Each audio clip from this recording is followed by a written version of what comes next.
Amazon जंगल में एक विशाल बरगद का पेड़ था।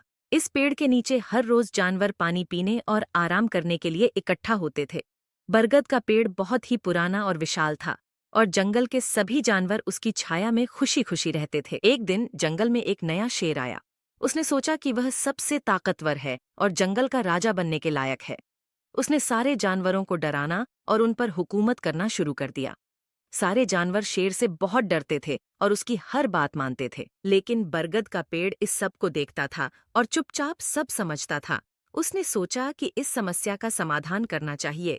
एक दिन उसने सारे जानवरों को बुलाया और कहा, हम सबको मिलकर शेर को ये समझाना होगा कि शक्ति से बड़ा कुछ नहीं होता, बल्कि सच्चा राजा वही होता है जो सबकी भलाई के लिए काम करे। सारे जानवरों ने बरगद के पेड़ की बात मानी और एक योजना बनाई। अगले दिन जब शेर पानी पीने आया तो सारे जानवर उसकी सेवा करने लगे और उसकी तारीफ करने लगे। शेर बहुत खुश हुआ, लेकिन उसे एक अजीब सी बात महसूस हुई कि सारे जानवर मिलकर उसकी बहुत सेवा कर रहे हैं।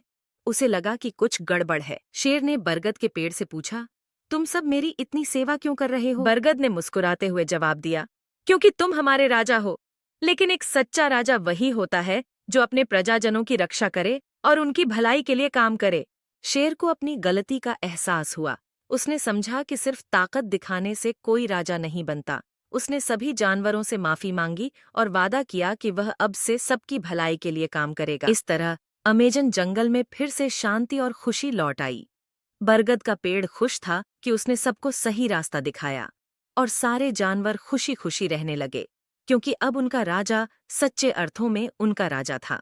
सच्चा नेता वही होता है जो सबकी भलाई के लिए काम करता है, न कि सिर्फ अपनी ताकत दिखाने के लिए।